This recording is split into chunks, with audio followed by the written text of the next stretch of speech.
guys, welcome to Wednesday Quickie. We're gonna try 2 different types of boneless pork loin. Does that make sense? Anyways, it's pork loin.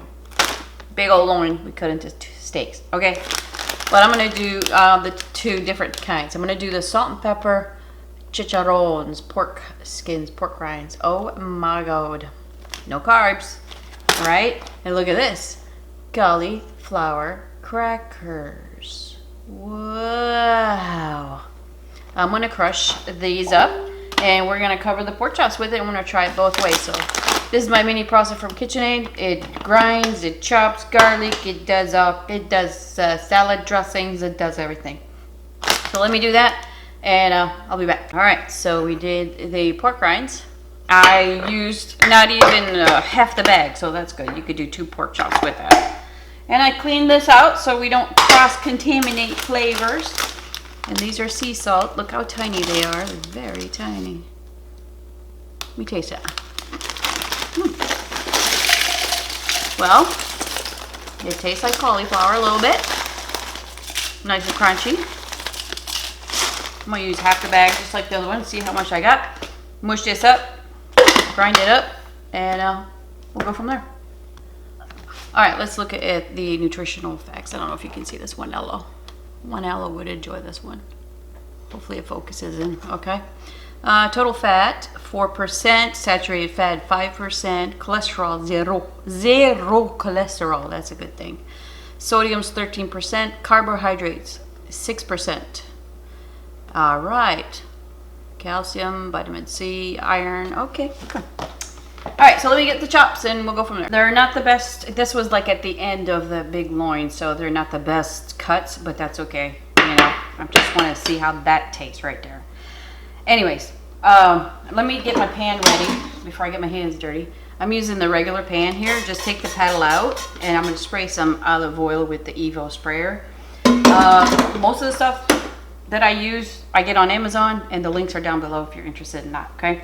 So I rinsed them, didn't pat them dry, needed to be a little bit wet so that stuff can stick on it, okay? So that's all I'm going to do. You see, I could have done less crumbs in this. That's plenty. So less than half the bag. That looks good. That sticks pretty good. Now I could have done the flour, egg wash, and then this, but I don't want to change it up. I just want to see how this works as is. We're trying to keep it low carb for my low carbers out there, if that's a word. Okay, put that on one side. Grab this one. That one sticks pretty good. Again, that's a little too much. I could have done 2 more pieces with all this, so it goes a long way. And I didn't crush it up to a powder. I wanted like crunchy bits on there. All right, so let me finish this. I'll change the angle to the air fryer and I'll give you the cooking instructions. All right, so as you can see, I could have put 2 more of those in there. Fits about 4. Okay, so let's turn the bottom on. And the top one, I'm gonna put it at a 3 because I think it's gonna brown up pretty fast because crackers and the chips have a little bit of oil going on there. So I'm gonna let you know if I spray the tops, but if I do spray the top, I'm gonna spray it with this very light spray olive oil. It's got 3 little dots there that it comes out very light so you don't blow all the crumbs off there. All right, also get that at Amazon. So I'll let you know total cooking time. Temperature for pork is 145, chicken 165, so remember that. All right, you guys, that was like 12 minutes. Stayed on number 3. I sprayed it with that oil a little bit, like 4 minutes in. It wasn't burning up, so I was like, okay, cool. So I sprayed it just a little bit. The bottom was on the whole time, so there you go. Let me show you. That's the pork rind, and that's the cracker, okay? Now, you can judge this up any way you want to, but let's try the pork rind first, see? Gotta reach 145.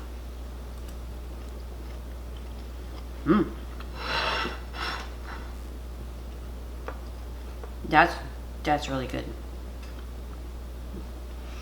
Yep, it's got the saltiness, a little bit of pepper, not much, but you don't need to salt that at all. All right, I finished chewing. And try the cracker. Beautiful. You know, it would have been, when I checked it at the end, it was like over 145. So start checking the temperature of it like 8 minutes in, if they're that size. All right, good bottom. Beautiful, crispy.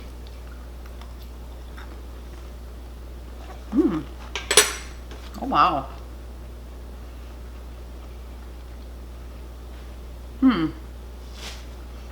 I can still taste the cauliflower.